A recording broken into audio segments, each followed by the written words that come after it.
गृह मंत्री जी, सीएए कब लागू होगा? सीएए ये देश का कानून है, पत्थर पर लकीर है, ये वास्तविकता है, ये लागू होगा ही होगा और इस चुनाव के पहले होगा। इसको कोई नहीं रोक सकता।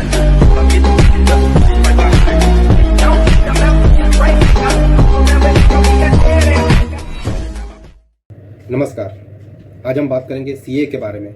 जो अभी सीए लागू कर दिया गया है उसी के बारे में बात करेंगे, सिटीजनशिप अमेंडमेंट एक्ट के बारे में। इसमें बहुत सारे राजनीतिक दलों के द्वारा एक भ्रांतियां फैलाई जा रही है कि सीए एक मजहब के अगेंस्ट है, जिसमें मुसलमानों को देश से निकाल दिया जाएगा। इस प्रकार की बात की जा रही है, जो कि एक विशुद्ध झूठ है एक प्रकार का। सीए जो है वो किसी को नागरिकता देने के लिए बनाया गया, ना कि किसी की नागरिकता को छीनने के लिए बनाया गया है। जो 3 देश से, बांग्लादेश, अफगानिस्तान और पाकिस्तान से, जो कि मुस्लिम देश है, वहाँ से जो हिंदू माइनॉरिटी है, जो वहाँ से पीड़ित है, वो भारत में आकर शरणार्थी के रूप में 2014 से रह रहे हैं। उन्हीं को भारत में 2014 से पहले जो भारत में रह रहे हैं, उन्हीं को इसमें नागरिकता दी जाएगी, ना कि किसी की नागरिकता छीनी जाएगी। लेकिन इसमें भी एक पक्ष बताना चाह रहा है कि इसमें मुसलमानों को हटाया गया, इसमें मुसलमानों को नागरिकता देने का बात नहीं किया गया। भैया, जब विभाजन हुआ तो धर्म के आधार पर ही हुआ था ना।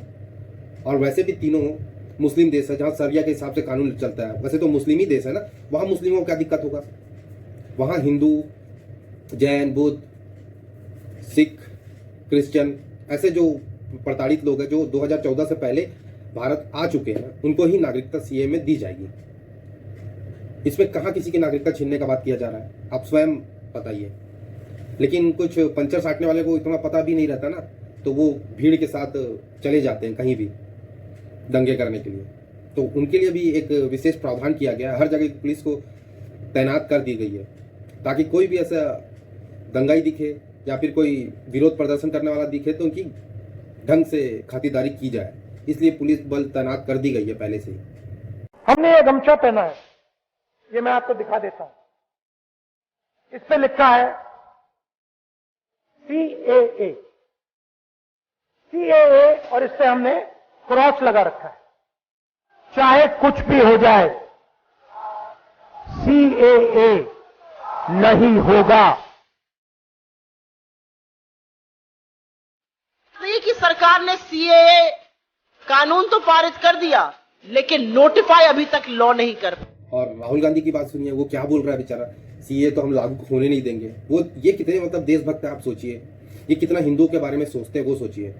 जो भारत से विभाजन के बाद जो हिंदू वहां रह गए थे, वो बेचारे कैसे रह रहे हैं वो वही जानते हैं। जो भग कर भारत में आ गए हैं, उनको आज तक नागरिकता नहीं दी गई है। जब भारत में इतने साल से रह रहे हैं तो उनको नागरिकता देने का प्रावधान करना चाहिए ना। वैसे तो ये रोहिंग्या को एकदम नागरिक बनाने के लिए एकदम तत्पर रहते हैं, लेकिन वहां के हिंदू जो आए हैं, सिख आए हैं, जैन आए हैं, बुद्ध आए हैं, उनको ये नागरिकता नहीं देंगे। ये सिर्फ रोहिंग्या को नागरिकता देने का कार्य करेंगे, बांग्लादेशी को नागरिकता देने का कार्य करेंगे। ये है इनकी देशभक्ति, जो कि सिर्फ अपनी विशुद्ध राजनीति करना चाहते हैं, एक वोट बैंक की राजनीति करना चाहते हैं, और कुछ भी नहीं है उनका अर्थ। उनको देश से कुछ पड़ा ही नहीं है, उनको सिर्फ सत्ता चाहिए। पाकिस्तान से राजस्थान में 45 साल से हजारों परिवार आकर के पड़े हुए हैं। अभी तक वो भारत माँ के गोद में आकर के अपना सर छुपा के रह रहे हैं। उनको माँ का प्यार चाहिए। कोई उनको भारत माँ का लाल कहने के लिए भारत की सरकार करने को तैयार नहीं। आपके यहाँ बंगाल में मथुआ समाज है, जो बांग्लादेश से आया है, भारत माँ की जय करने के लिए आया, और कोई इरादा नहीं उसका, कुछ लेना पाना। गरीब लोग हैं, 40 साल हो गए, उनको नागरिकत्व नहीं दिया जा रहा है, सिटीजनशिप नहीं दिया। अब बांग्लादेशियों को तो सब दे रहे हो, घुसपैठियों को, शरणार्थी को कुछ नहीं दे रहे हो। ये जो हमारी वोट बैंक की राजनीति है, किसी ने तो वोट बैंक की राजनीति के खिलाफ बोलना चाहिए, नहीं बोलना चाहिए। और अगर देश के हित में बोलना, मैं हैरान हूँ, आप जैसे लोग टेररिज्म के खिलाफ बोलो तो बोले सांप्रदायिक, जनसंख्या वृद्धि के लिए बोलो तो बोले सांप्रदायिक, घुसपैठियों के लिए बोलो तो सांप्रदायिक। तो मेरे देश के लिए कौन बोलेगा भाई? इस समय की बड़ी खबर सीएए को लेकर आ रही है। सीएए की अधिसूचना जारी हो गई है। ये अपने आप में महत्वपूर्ण खबर है। ये बिल तो पहले ही पास हो गया था, लेकिन अब ये जारी हो गई है, अधिसूचना जारी हो गई है, इस पे अमल जो होना है वो बहुत महत्वपूर्ण हो जाता है। आपको बता दें, ये एक पत्रकार को देखिए जो हमेशा एक मुहिम बनाने का प्रयास करता है कि मतलब विपक्ष को लाया जाए, एक प्रकार से मतलब एक एजेंडा करने का प्रयास करता है, एक नैरेटिव बनाने का प्रयास करता है कि विपक्ष को भी मौका देना चाहिए, क्या मोदी सरकार आएगी, ये एक तरफ से कन्विंस करने का कोशिश करता है लोगों को कि विपक्ष को चुनिए। लेकिन आज की जो यूथ है बहुत ज़्यादा अवेयर है पॉलिटिक्स को लेकर, वो सारी चीज़ों को जानता है। तो आजकल का यूथ पूरा सब चीज़ को अवेयर है, लेकिन तो उसको मूर्ख बनाना मुश्किल है ना। तो वैसे ही एक युक्ति ने इसको बहुत अच्छा जवाब दिया, ये पत्रकार को, आप देखिए। हाँ जी, मैं ये कह रहा था 2024 का चुनाव जो चल रहा है, एक तरफ मोदी जी है, दूसरी तरफ अपोजिशन है। अब 10 साल हो चुके हैं उनके कार्यकाल को। पिछली बार बहुत सारे लोग कहते थे कि एक मौका उनको और दिया जाना चाहिए। आपको लगता है कि तीसरी बार वो आ रहे हैं या जा भी रहे हैं? मैं पलट के क्वेश्चन आपसे करती हूँ। मोदी जी के अलावा आप मुझे एक कंटेंडर बता दो जो पीएम बनने के लायक है। मैं ये कह रहा हूँ कि प्रधानमंत्री पद का उम्मीदवार, पहले भी ऐसे हुआ, अटल जी जब थे 2004 में, तो पीछे कोई भी देश में ऐसा आदमी नहीं था जो अटल जी के चेहरे के बराबर होता। लेकिन इस देश में प्रेसिडेंशियल फॉर्म ऑफ इलेक्शन है नहीं, तो आप एक एमपी को चुनते हैं, एमपी प्रधानमंत्री। तो अटल जी के ज़माने में भी कोई चेहरा नहीं था।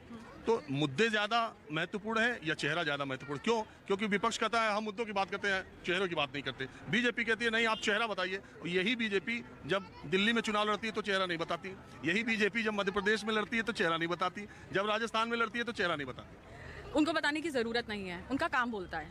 आज से 15 साल पीछे मैं स्कूल में थी, मैं इमेजिन नहीं कर सकती हूँ कि शायद दिल्ली में, मुंबई में, बेंगलोर में, हैदराबाद में, लखनऊ में, जहाँ जहाँ मैं पिछले 15 सालों में गई, इतनी डेवलपमेंट मैं किसी और गवर्नमेंट के साथ देख सकती थी। इतनी सिक्योरिटी कि मैं रात को 2 बजे भी अकेले निकलने की हिम्मत कर सकती हूँ। मैं किसी पुलिस वाले से जवाबगिरी कर सकती हूँ कि अगर मैं गलत नहीं हूँ। फ्लाईओवर्स, रेल, फ्लाइट्स, किसी भी सेक्टर में, जॉब सेक्टर में लेके हर तरीके से, रिलीजन को लेके मेरे को नहीं लगता और किसी गवर्नमेंट ने इतना। रिलीजन को क्या होता है? रिलीजन को लेके आर्टिकल 370 हर गवर्नमेंट के पास मौका था। किसी गवर्नमेंट ने शायद उस चीज को इतना महत्वपूर्ण समझा ही नहीं कि वो उनके एजेंडा में नहीं था, ये इनके एजेंडा में था। उन्होंने उस चीज को महत्व दिया। इसी गवर्नमेंट की शायद हिम्मत थी या ताकत थी या इनकी सोच थी। अयोध्या का केस, अयोध्या का मंदिर, और सबके पास मौका था, सब कर सकते थे, क्यों नहीं किया? इन्होंने किया तो आप सवाल क्यों उठा रहे हैं? आप अगर सत्ता में आना चाहते हैं बिल्कुल आइए, लेकिन काम तो बताइए। हम पागल नहीं है, वी आर यूथ, हमें समझ आता है क्या सही है क्या गलत है। वो कह रहे हैं हम सत्ता में आए तो अग्निवीर खत्म करेंगे, हम सत्ता में आए तो 30 लाख रोजगार देंगे। जो मोदी सरकार के 10 साल में बेरोजगारी की दर बढ़ी है और सरकारी नौकरियां, वो कह रहे हैं हम सत्ता में आए तो देखो, एक मेरी समझ से तो 10 करोड़ के आसपास लोग होंगे, हाँ, और 1 लाख रुपया स्टाइपेंड देने की बात करते हैं। मैं आपको इसका आंसर देती हूँ। मैं आज से 5 साल पहले एक MNC में काम करती थी। जब हम किसी फॉरेन इंडिविजुअल से बात करते थे 5 साल पहले, वो हमसे पूछते थे आर यू इंडियन, तो उनका जवाब होता था यू ब्लडी इंडियंस।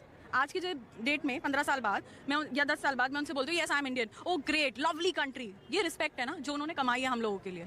हम फोन पे, बैकएंड पे हम लोग रहते हैं, वो नहीं। ये जो बोल रहे हैं ना 30 लाख जॉब्स हैं क्योंकि प्राइवेटाइजेशन हो रही है। अब लोग जानते हैं हमें, इंडियंस आर समवेयर।